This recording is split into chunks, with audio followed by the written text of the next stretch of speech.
Good evening and Hanukkah Sameach, everybody. We are so delighted that you could spend this holiday with us, and we are pleased to introduce you to Professor Edwin Seroussi, who I'm sure all of you know. He is a professor of musicology at the Hebrew University of Jerusalem, the director of the Jewish Music Research Center, and Israel Prize winner in music. And Edwin, I will hand the floor over to you because I know that we have a wonderful, wonderful program. Thank you very much, Francine.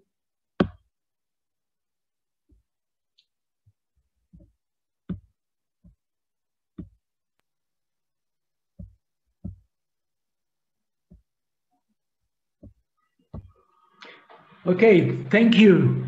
And happy Hanukkah to everybody from Jerusalem, to all the friends of Hebrew University in America, in Europe, and in all other continents that are joining us this evening. I am glad to be with you this evening to share an hour of song and music on this holiday of lights, hoping that this virtual talk will bring some comfort for the dreadful health crisis that all humanity is going now through.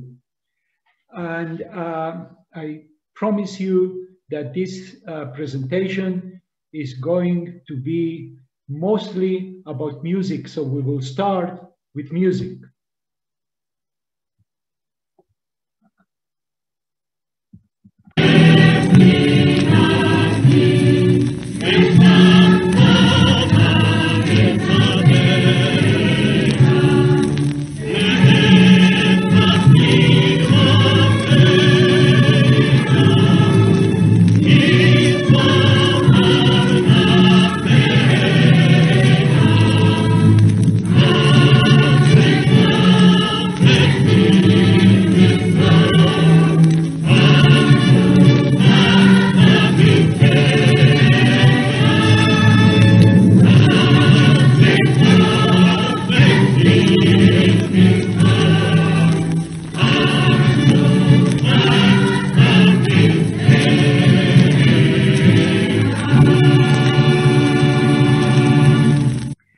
Tell you right now what is this recording from and when it was done. That will come a little bit later in the evening or in the morning for you.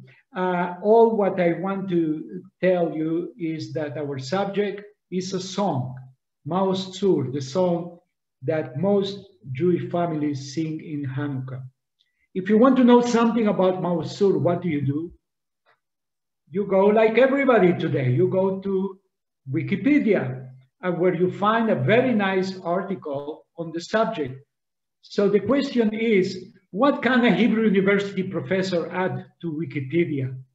I'm bringing you this picture not only because of my colleague, the professor that keeps walking in our campus for more than 100 years now, but from the building that is behind him, which is the building of the National Library at the Safra campus of the Hebrew University, where our Jewish Music Research Center is located, and from where most of the materials that you're going to listen to and see this on this occasion are located. I want to talk about 1 minute about the power of music and how to think about music outside of the box. My main claim is that music is not only an art, it is a medicine and it is spiritual food that sustains our body and soul. This is why studying music and researching music is so crucial and so central at the Hebrew University. And also, I want to remind you that music is a tool that generates and maintains individual and collective memory. And memory is going to be a very important issue in the following words that I'm going to tell you. We are what we remember. When we cannot remember, our existence ceases to be meaningful. memory counts. So a few basic concepts for the discussion of Maoz Tzur, and I promise you this is the only slide that is academic, a little bit theoretical, but I want you to share with you how we think about music beyond Wikipedia.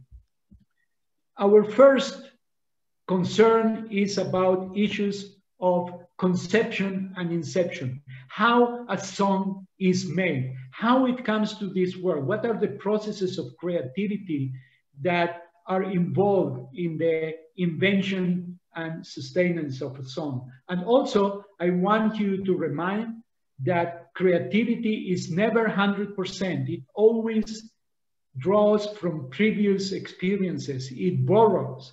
So borrowing and creating goes hand by hand. We are also going to speak about how a song, in this case, is transmitted and diffused. What are the mechanisms of oral, written, printed, and digital media that allows for the distribution of a song, or perhaps for the forgetting of a song? We also want to talk about the reception of the song, how a song is received over the generations, how it is accepted, how it becomes part of certain canons, of certain very accepted ways of performing culture. But also, songs can be eventually rejected, forgetting, or they can be, as we will see, edited, cut, pasted, translated. All that can happen to the song. And finally, I want to talk a little bit about modernization, how traditional Jewish culture that usually was orally transmitted becomes secularized, becomes part of a national, modern national enterprise, and how the mass media allows for the circulation of different versions of the song. All this for theory. We now go into the song. I am sure that most of the public listening to me knows the song very well, sings the song. What people usually don't know is that the original song has 6 stanzas, 6 verses if you want, and what we sing today is only the first verse. The song is not an easy song to take if you are talking about politically correctness of our times. It's a song of rebuke.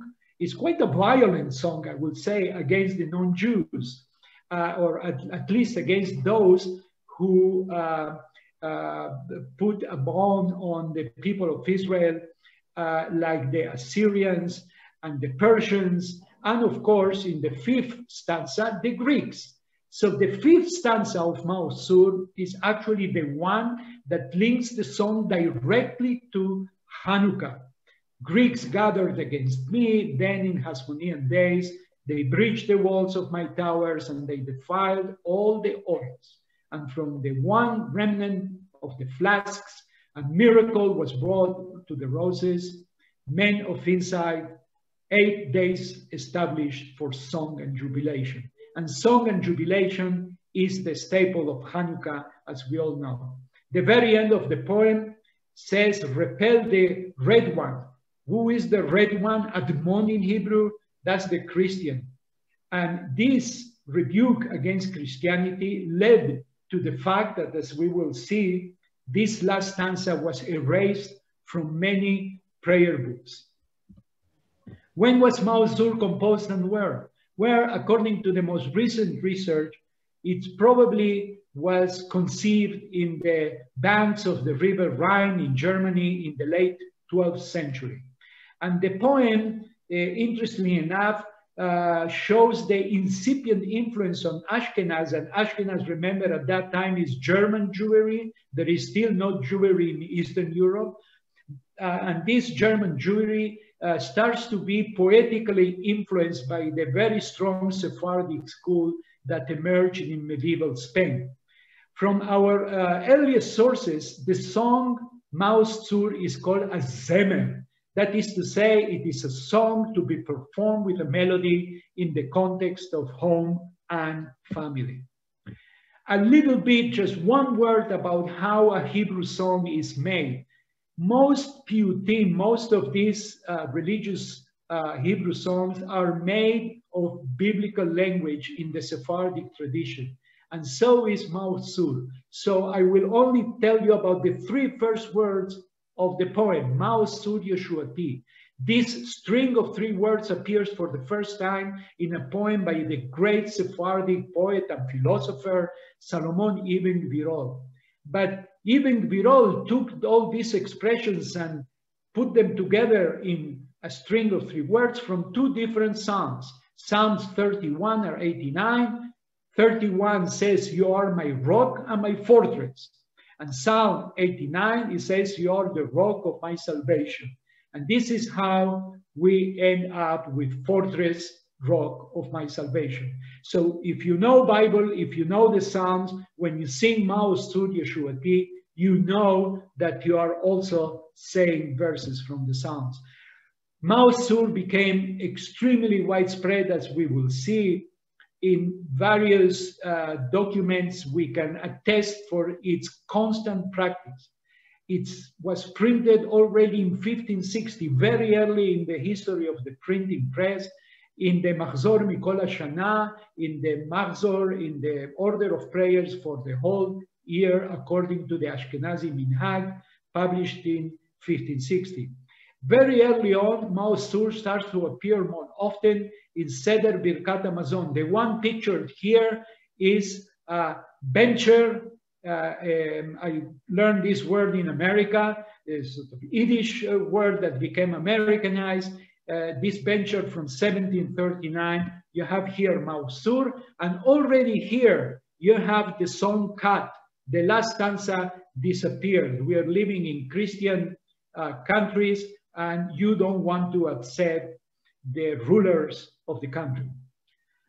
So Maoz Tzur, it's censored or changed. That is to say, parts of the song are deleted, or there are alterations. Some of these alterations in the wording are imposed by church censorship. However, many are self-imposed restraint by the Jews themselves, particularly after the 18th century, when Jews start to be accepted in European society. You don't want to sing a song that is so violent towards the non-Jewish others. Also, another strategy is to translate Maoz Tzur into other languages. Of course, the first language in which it is translated is German, and you see here already some musical arrangement of this German translation. The German translation is very ecumenical, speaks about being against oppression, oppression as is, not specifically the oppression of the non-Jews against Jews, but any type of oppression, and also stressing the unity of humankind under God. And now, after this literary and theoretical introduction, let's move into our first musical example.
So this is the tune that most Jewish families sing today all around the world.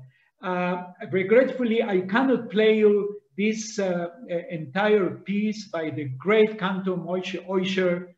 Many of you know this name or perhaps even heard him in the past. The composition in this long play called Hanukkah Party covers all the stanzas of the song. It goes into cantorial recitatives, the continuation, so I cannot play it. Just to tell you about the presence of the song as in the mainstream of American Jewish culture in the 1950s. So research, what we do in the Jewish Music Research Center, for the origins of this traditional melody, we want to know the history of our memory, how the song became what it is today. And we start with one of my heroes, cantor and composer Edward Birnbaum, who lived most of his life in northern Prussia, in the city of Königsberg. And I consider him as the father of our profession, the father of Jewish music. This is one of the representatives of what is called the school, the German school of the science of Judaism. If you are from Ohio, Cincinnati, the great collection of Cantor Birnbaum is located today at the Hebrew Union College. How it got there is a topic for another lecture. In 1899, Birnbaum publishes a piece for pianoforte, that is to say for piano. This is our Maoz Tzur, exactly as we sing it today, arranged for piano performance. But Cantor Birnbaum was a great scholar, so he introduced his piano piece with this small article, which contains a tremendous amount of information related to the origins or the possible origins of the traditional melody of Maoz Tzur. One of the most interesting pieces of information that he brings is that we can find a German folk song already published in the early or in the mid 16th century that contains at least the first 4 bars of Maoz Tzur. La li ra ri ra ri ra ra. That's what's written in this very old musical notation. So note by note, all the beginning of Maoz Tzur is part of the German general folk music atmosphere in which the Jews live. Another very interesting piece of information that Birnbaum brings is that, to his knowledge, the first version of the entire melody of Maoz Tzur appears in this very interesting publication, The Hebrew Melodies, Ancient and Modern, by Lord Byron, the great British poet. Lord Byron wrote poems called Hebrew Melodies, and the Jewish composer Isaac Nathan, composed music, and he used traditional Ashkenazi British melodies to compose Lord Byron's music, songs. And here you have the song is called On Jordan's Banks. The melody of Maoz Tzur in its entirety appears as I would say a lead or an aria for voice with piano accompaniment. Another piece of information that Birnbaum brings that it's important for my argument is that already in 1450, we are still at the very end of the Middle Ages, Reb Baruch ben Samson Arweiler writes a poem for Hanukkah, and he says, Benigun Maoz Tzur Yeshuati Zot Yasadeti. That is to say, I based my poem on the melody of Maoz Tzur. That is to say that in 1450, there was already a recognizable melody that this poet could say to the singer, hey, you sing my song to the melody of Maoz Tzur, and the singer will know to what melody to sing. Regretfully, I cannot tell you that the melody we sing today is the melody of 1450, but I suspect that there is something in it that remains already established by the 15th century.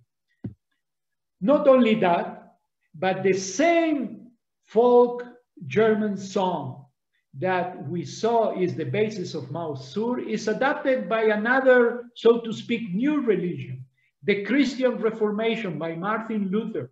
Luther was a genius in social networking, if I may say. He needed a new church established from one day to another. How do you establish a new communities and you change the language of the liturgy from Latin to German? So he just used the best known and most famous German folk songs and put new words. And that became the basis for the Reformed Christian worship. Let's listen to Luther's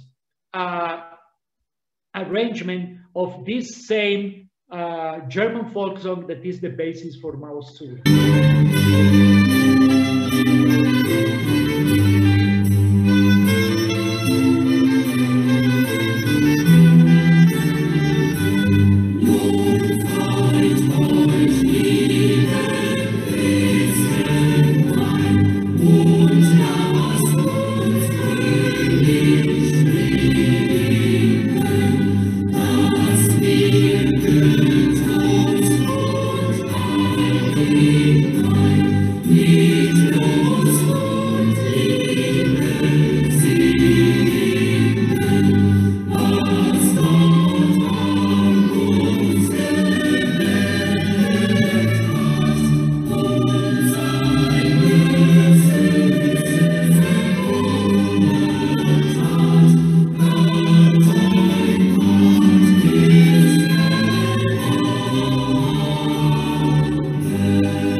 So we have a methodological problem.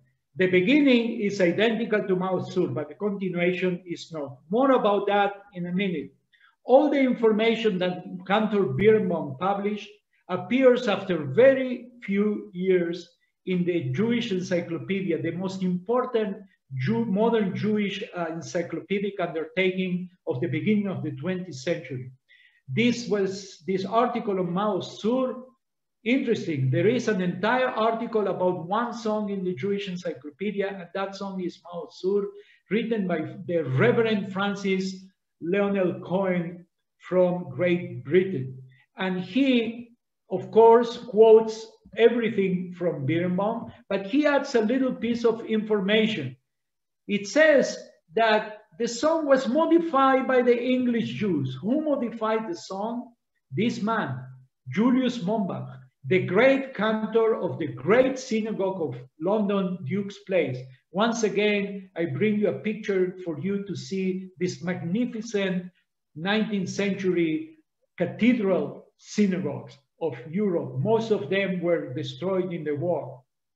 And Mombach came from Germany, and he, like many other German Jews, relocated in England, and they brought their traditions, including Maoz Tzur.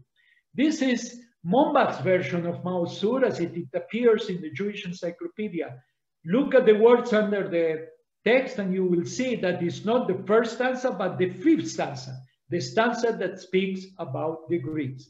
And what we have here different is that the repetition of the first part of the song doesn't end as we know it. So I will sing it for you. I don't have a recording, and I hope that you're not terrified by my singing. I am not a great singer, but I can do something for you.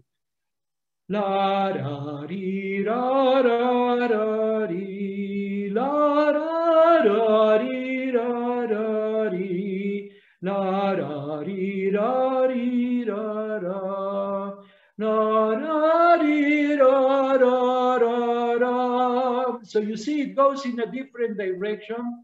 And then it goes back, la, ra, ri, ra, ra, ra, etc.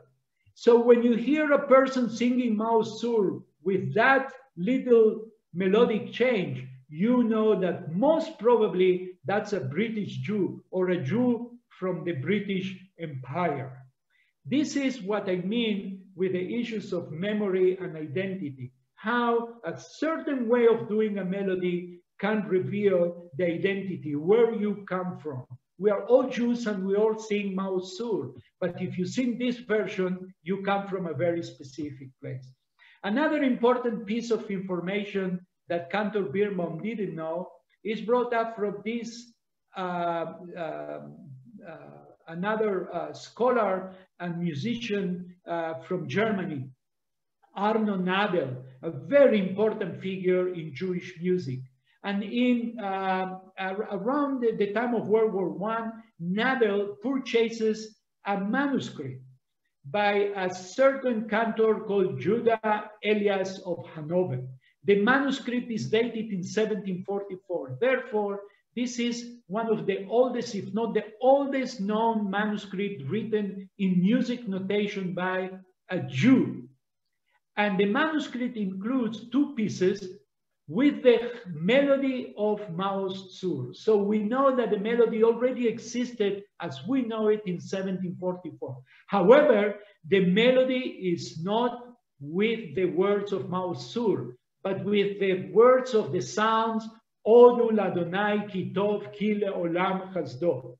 So it was a custom to sing these verses from the Psalms in the synagogue, not at the home, with the melody of Maoz Tzur. The melody that Nadel published from the manuscript, by the way, the original manuscript was lost in the Holocaust. We don't have it. All what we have is a selection of melodies that Nadel, thank God, at least he published few of them in mostly in journals of Berlin. And the melody was republished by my dear Professor Israel Adler, the founder of the Jewish Music Research Center at the Hebrew University, and in his book, Hebrew Notated Manuscript Sources.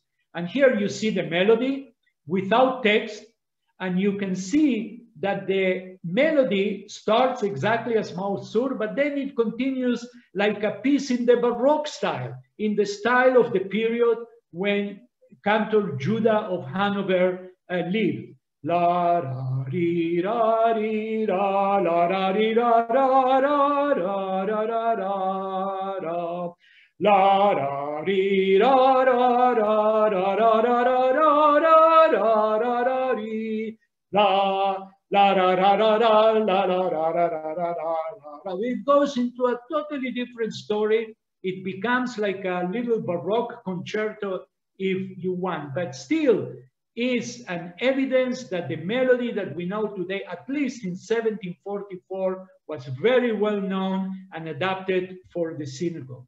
Another important researcher, Avraham Tzvi Edelson, many consider him as the father of Jewish music research. In 1933, publishes an article on German elements in the old synagogue singing of Germany. And he brings, for example, new evidence. Look at this. This is a responsa, a rabbinical set of answers that a rabbi gives to the congregation. And the man who wrote this, compilation included songs by his grandpa, Abraham Samuel Bachrach of Worms, who wrote also a hymn for Hanukkah that used to be sung Benigun Maoz Tzur, to the melody of Maoz Tzur. And this is another piece of evidence that there was a very well-known melody for Maoz Tzur that the poet could say, please sing my song to the melody of Maoz Tzur. So now we are joining the date, 1744. We already know that our melody is more or less in place as we know it. 1606, he says, please sing my song to the Nigun of Maoz Tzur. That gives us a good chance that what we sing today is rooted on a very ancient German Jewish tradition. And Edelson, what he tried to do is to find other German sources for the second and third musical phrases of Maoz Tzur, for which the one that Luther used doesn't have the evidence. So here you see all the sources. I won't go into that. We don't have the time now. But the question is, how come that the melody is based on 3 or 4 different songs?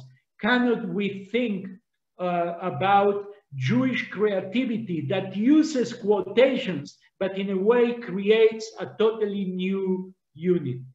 And here we have another of my dear professors of blessed memory, Hanukkah Benari. He publishes in 1967, an article bringing other evidence, not so much from the heartland of Germany, but now from Bohemia, from what is today the Czech Republic. And he finds in the hymnals of the Hussite movement, the Hussites are one of the movements that rebel against the authority of the church in Rome, has once again a Christian anthem that is very similar to Maoz Tzur. And this one is similar not only in the beginning, but also in the middle. And it's very interesting that Professor Avenari found another manuscript, probably written in Prague in 1820, although we don't have the original, we have a copy in the National Library of Israel, in which you have the melody of Maoz Tzur, the German one, but a little bit transformed and different, that makes it a little bit alike with the other Bohemian sources. So now we have tension between the German hardcore melody and traditions from the area of Bohemia. Which one preceded one? I cannot tell at this moment. Finally, all this information appears in the Great Encyclopedia Judaica of 1972, and this is the main source from where Professor Wikipedia takes all its information.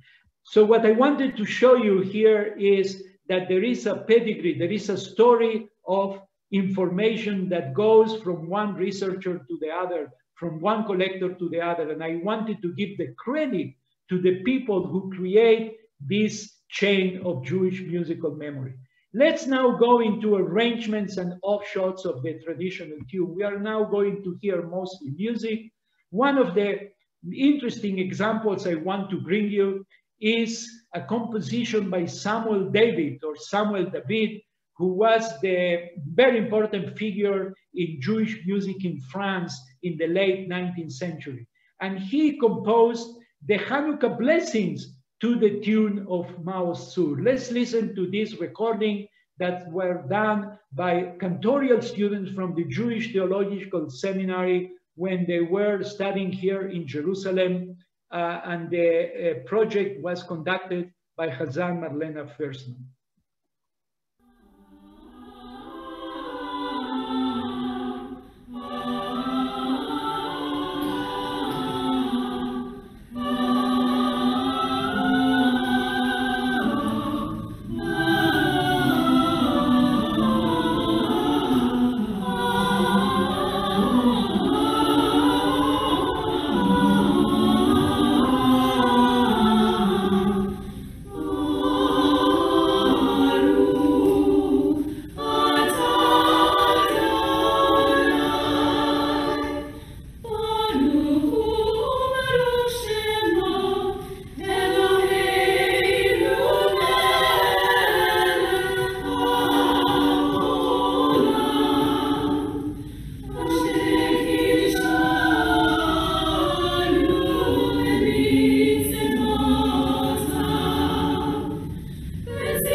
Another version of Maoz Tzur, which is interesting and unique, is the one recorded by Leo Levi. Leo Levi, another important figure in Jewish music, and giving today credit to many of those who really made this field what it is. And he was an Italian Jew from the city of Gorizia, and he recorded himself the tradition of his own family. Gorizia is very close to the German-speaking towns, and look at the, or listen to the very special rendition from Gorizia, Italy, how it differs and how it creates a local identity within the framework of the German melody. Maoz Tzur yeshungati lechana eleshabeach tikon vetefilati veshavtoda leshabeach lenet tachemat veach mitzaram nabeach azeh mar b'shir mizmor Hanukkah tamizbeach. Let's go now a little bit into the American story of the traditional German tune of Maoz Tzur.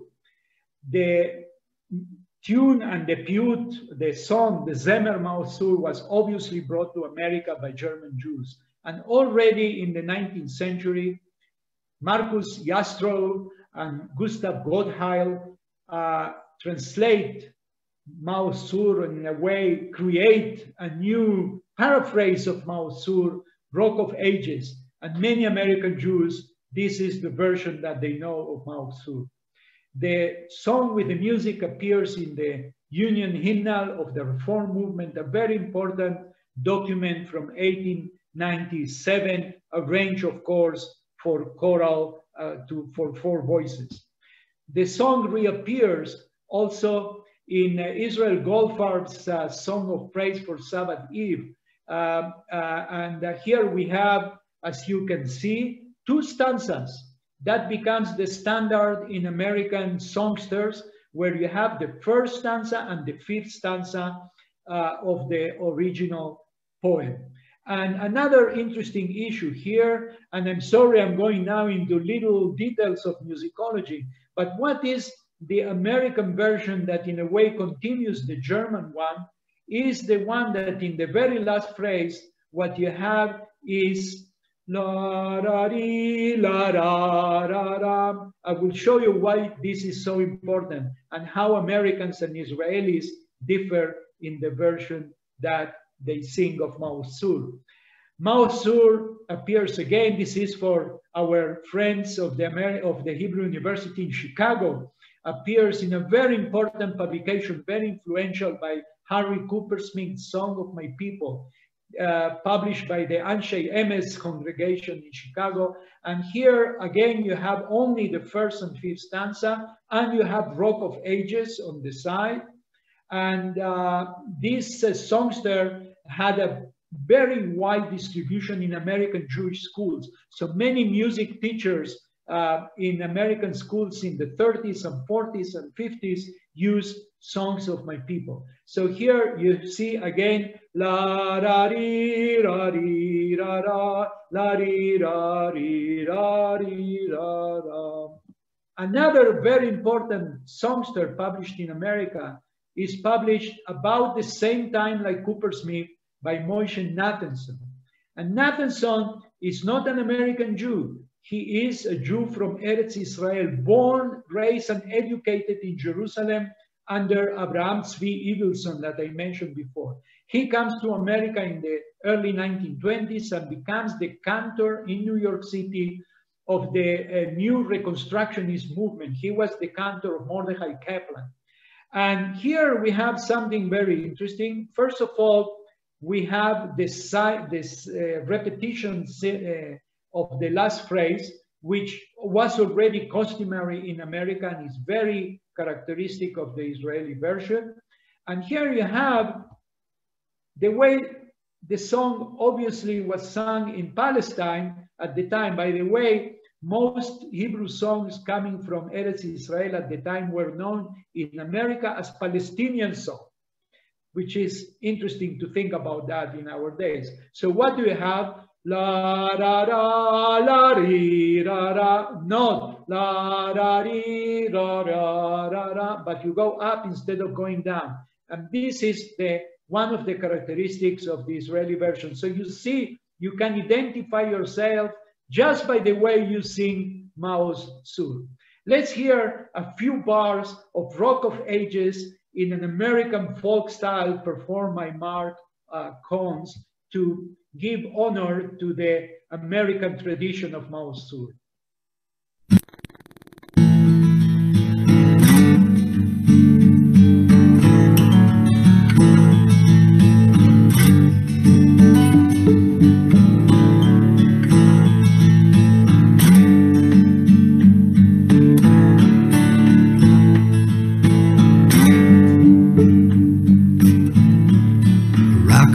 Just let our song praise your saving power.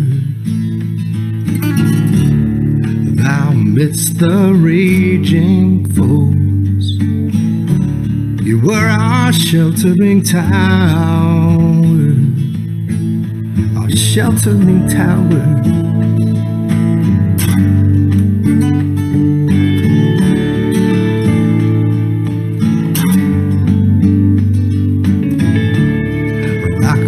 Just let our song praise thy saving power. Thou amidst the raging force, you were our sheltering tower, our sheltering tower. I'm sorry I have to cut all these beautiful performances for the sake of time. Let's go for 1 minute into Maoz Tzur non-Ashkenazi community. So Maoz Tzur is a quintessential Ashkenazi piyut or zemer. It spread throughout the Jewish world only in the 20th century. And most of the non-Ashkenazi Jews learned the song in Israel. And it transmitted the song to the non-Ashkenazi Jewish communities in the diaspora. My first example, a very short one, is by Chazan Gabriel Shrem of the Syrian Jewish community in Brooklyn, New York. And you will hear his version. By the way, you can see the song printed in the Songster of the Syrian community. It's included under the Arabic scale, Makam Ajam, which is the Makam of that corresponds to the major scale of Western music. Here, the heavy Arabic accent that Mr. Shrem has in his performance of Maoz Tzur. The next Pizman is Maoz Tzur Yeshuati, page 166. Maoz Tzur Yeshuati, Lechana Sabeya, Ikun beteflati, Rechem Todane Babeya, Ayet Takin Matbeya, Nisar Nabeya, Ad Elmor Bashir Nilmor Hanukkah Mizbeya, Ad Elmor Bashir Nilmor Hanukkah Mizbeya. Another version, this is in honor of my friends in Canada, my Canadian friends of the Hebrew University. This is the performance now in an Andalusian style, we will say almost in a flamenco style, by Rabbi David Kadosh of Toronto Sabir Yaakov congregation. Rabbi Kadosh is an amazing performer of Moroccan Algerian style, even though he is a quintessential Canadian. He's an amazing figure in terms of maintaining a memory that he just learned from his elders.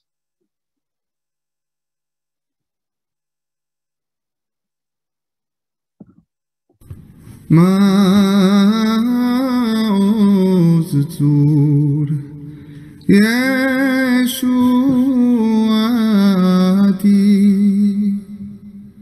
V'chanae Leshabeach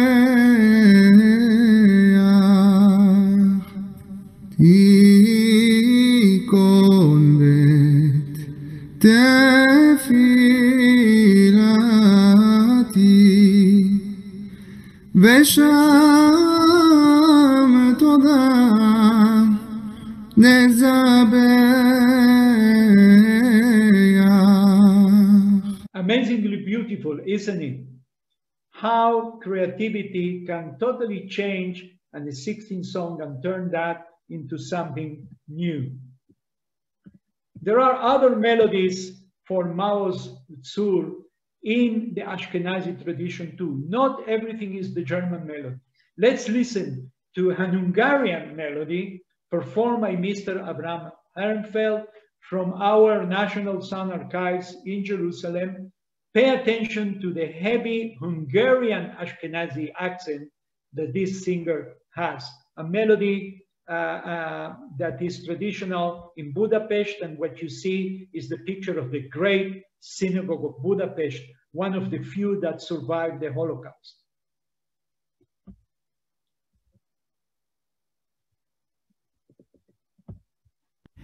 Maoz Tzur Seroussi Lecho noel leshabeach Tikkoin bes tefilosi Beshom taidon nezabeach Leistochin matbeach Mitzor hamnabeach Ozeg moir beshir mizmoir Chanikas hamizbeach. A second version from the city of Frankfurt. This is a melody associated only with the tradition of Frankfurt. So even though we are in Germany, this is a different melody. And here you have the Bernplatz synagogue, one of the great synagogues of Frankfurt that was, as you can see the picture, one of the rare pictures we have of the burning of the synagogue in Kristallnacht. Maoz Tzur Yeshuati Lechanae Leshabeach Tikon Bet Tefilati V'sham Toda Nezabeach Le'et Tachin Matbeach Mitzam nabeach Azeg mor b'shir mizmor Chanukat hamizbeach. Something about Maoz Tzur in Hasidic courts. The Hasidim prioritize the fifth stanza. They never go for the first stanza, only the fifth stanza. And of course, they avoid systematically the traditional German tune that smacks of assimilation. Let me play one of the most beautiful performances of this fifth stanza.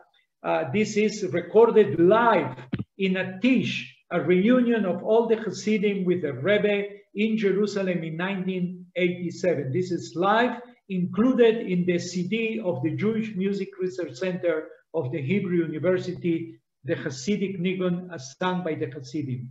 The man on your right is Cantor Phineas Spector, the great cantor of the Boyan court, and this is the dynasty from which we are listening to this performance.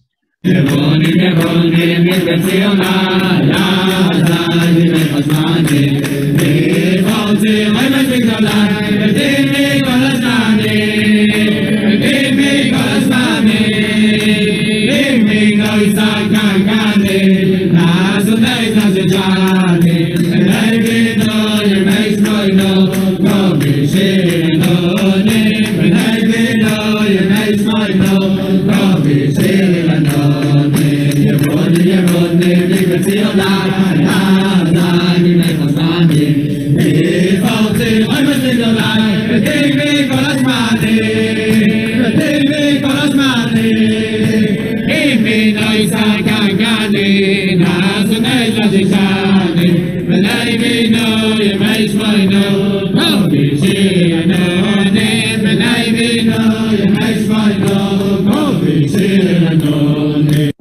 This continues on and on in a circular performance.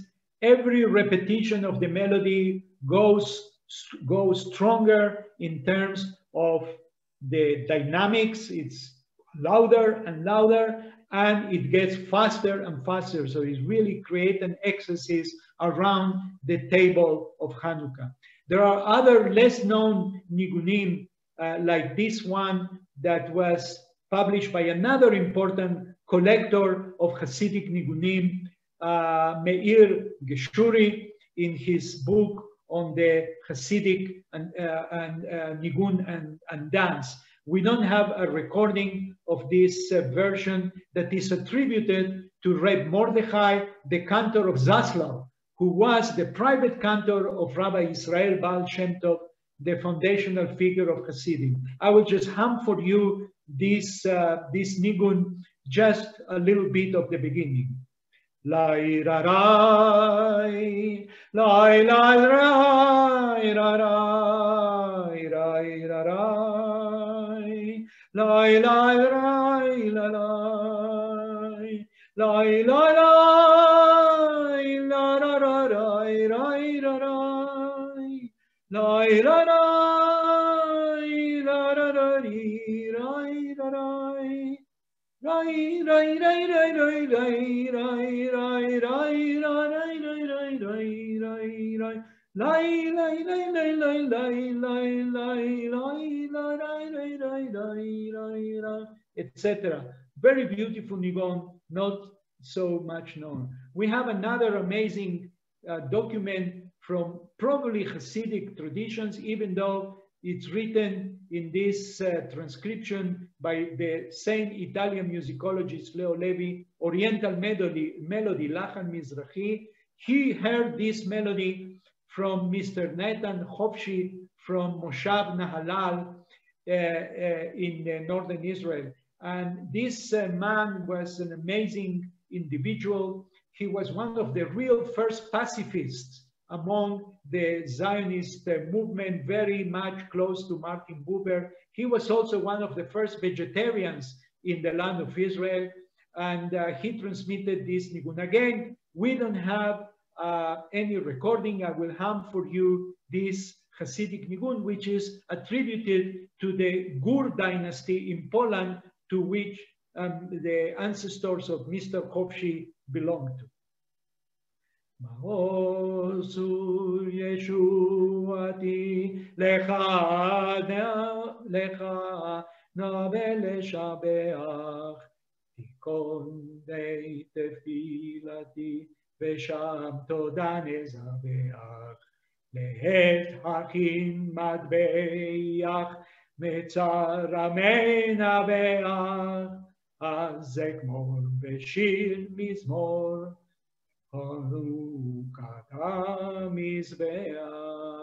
Beautiful nigun, totally unknown. And the final example for this Hasidic chapter before we reach the end of this presentation is a nigun from Chabad. Chabad today probably one of the largest Hasidic movements, and here you can see and hear an instrumental version of the nigun, which is called Yevanim, after the 5th stanza of Maoz Tzur, performed by Hilik Frank, one of the most prominent today klezmorim of the Orthodox, ultra-Orthodox community here in Israel, performed in Yeshivat Otniel. This is a yeshiva in which the students learn Judaism and music. It's a very interesting place.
performance. The last example of this presentation before we reach the end takes us back to the Venetian ghetto in Italy, the original ghetto, the first ghetto. And there's something marvelous happened. Around the beginning of the 18th century, a Christian composer, very famous in Venice, Benedetto Marcello, decides to compose 50 psalms for the church. However, he chooses as the inspiration for 11 out of the 50 psalms, Jewish melodies, thinking that the Jews keep the secret to the old Christian music. This is a very interesting episode. And he publishes the transcriptions of the song as he heard, in this case, from the German Ashkenazi Jews called Tedesco in Italian in Venice in 1724. He publishes the song. Look at how the transcription looks. He wrote the music from right to left to fit the direction of the Hebrew language. So in order to make this product possible, what we have here is really a collaboration between Christians and Jews in the making of music. This is a very interesting episode. I will play for you just a short version of Marcello's arrangement of the Ashkenazi melody for Maoz Tzur as he heard that in Venice, but set to words in Italian, Christian words.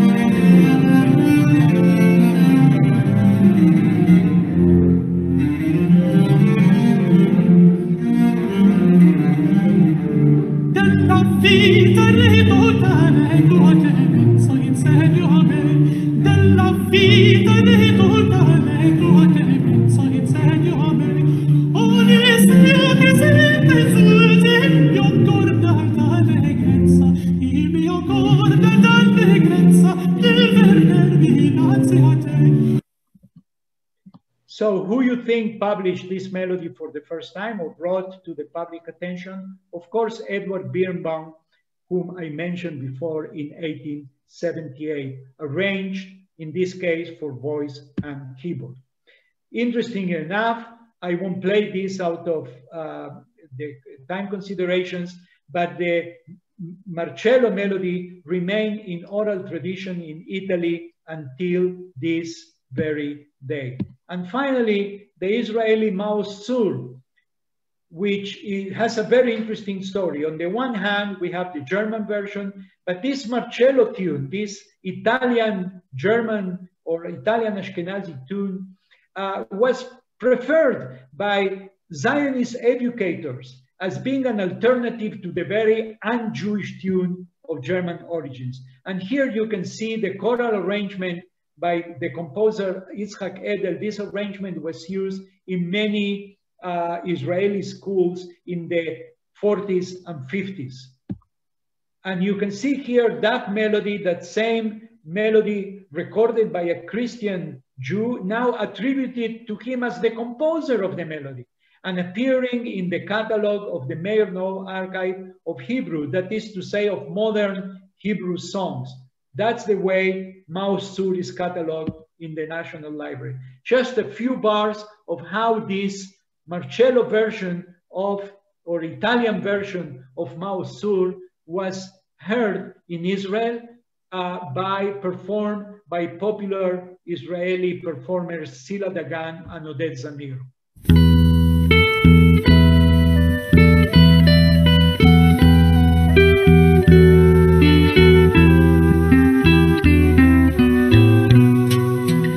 Maoz Tzur Yeshuati Lechana Leshavea Tikon Beit Tefilati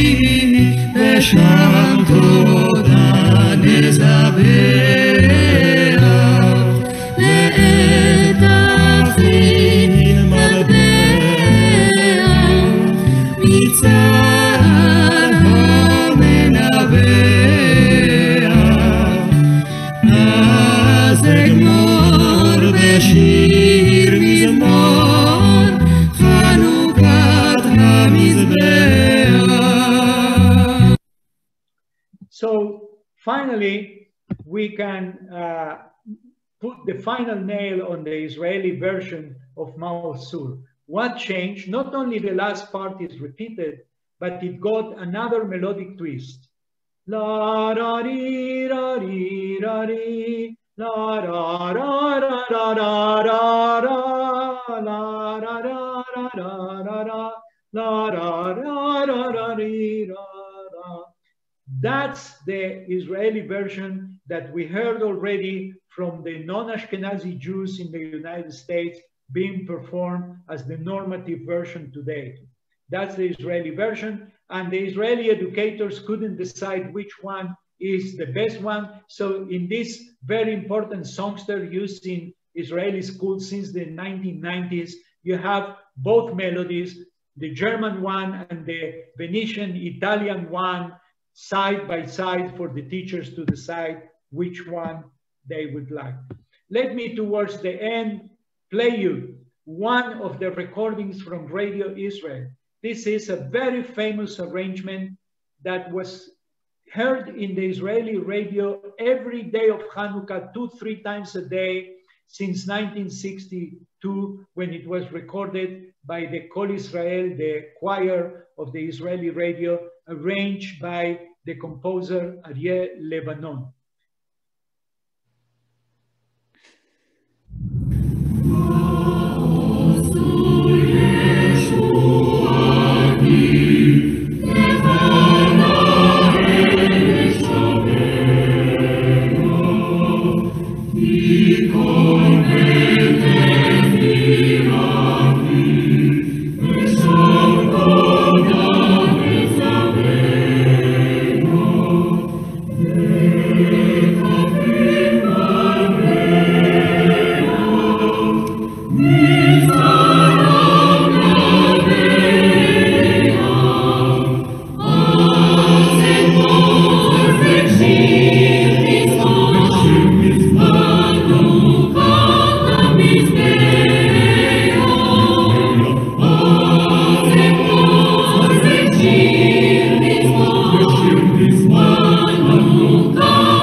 There is a second voice by the tenors that most Israelis that grew up in this period know. It here shows you the influence of the mass media, if you remember from my opening remarks, the influence of the mass media on the oral tradition. Azekmor, Azekmor. And this imitation of the voices is a staple of the Israelis who grew up in Israel in the 60s and the 70s.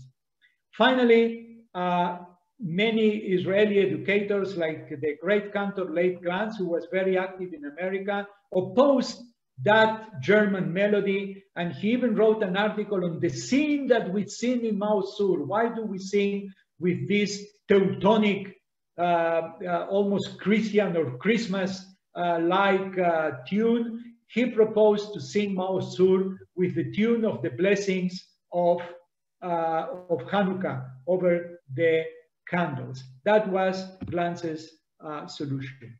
The final piece you are going to hear is a very interesting twist on the history of Maoz Tzur. In 1969, the great composer and lyricist Naomi Shemer, who wrote, as you know, Jerusalem of Gold, visited the Israeli army positions on the Suez Canal. And he was so impressed by the young people and by the fortifications of the canal that he wrote this song called Shivchei Maoz, in praise of the fortress. And she uses the first words of Maoz Tzur with a melody that she composed that sounds a little bit like that Venetian melody of Maoz Tzur that I played for you before. Let's listen to the Southern Command Ensemble recorded on the Suez Canal, the song by Naomi Shemer, Maoz Tzur Yeshuati. Maoz Tzur Yeshuati, lechana el Shabeach, זורק ליד ביתי, הפרדסים נתנו ריח. אבוא במנהרות ובמצדות ובמערות, ובנקרות צורים ובמחילות הפר, אשם בלב הלילה דרוך בחרישי, צופה בי מבקש נפשי. So I will end now with this final stanza for Maoz Tzur, composed, believe it or not, 2 weeks ago while I was preparing this presentation. And it says, prevent epidemic from our land, remove the corona from us. And I will sing it for you. Mena magefa minachaletecha, aser mi aleinu ha-corona. Maoz Tzur remains a tool not only for memory, but also for addressing the concerns of every generation. Thank you very much for your attention. Happy Hanukkah. I wish you good health to all of you. Please take care. And to end on something which is a little bit more uplifting than that previous stanza about Corona, Maoz Tzur in the rhythm of Brazilian bossa nova.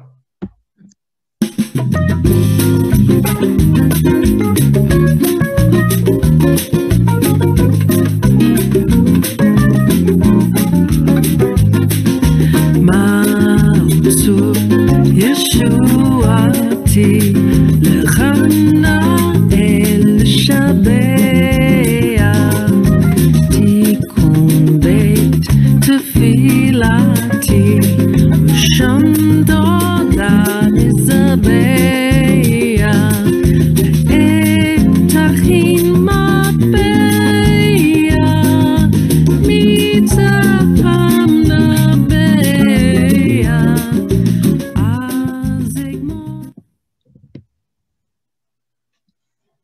Well, I can't imagine that there's anyone out there who isn't smiling from ear to ear and dancing in their hearts and really feeling the uplifting holiday spirit, even in such a challenging time as we're going through now. I'm delighted that Nadia Gut, our very, very dear friend, member of the Board of Governors and from the Swiss Friends of the Hebrew University, was able to join us. Nadia, I'd appreciate it if you would close this wonderful, wonderful evening. Yes, thank you so much, dear Edwin, for this wonderfully documented and presented, charming and touching presentation. Actually, a kind of tour d'horizon of Maoz Tzur, with spontaneous interludes, if I may say so by you. Now we have quite a selection of interpretations from very different geographical areas and also from different times at our disposition, which we can sing. And next year, I hope we can all sing Maoz Tzur together. Thank you so much and happy Hanukkah. Thank you so much. Thank you. Thank you so much, Nadia. Good to see you. Hanukkah Sameach, everybody. Thank you all. Thank you, Francine. Thank you. Chag Sameach.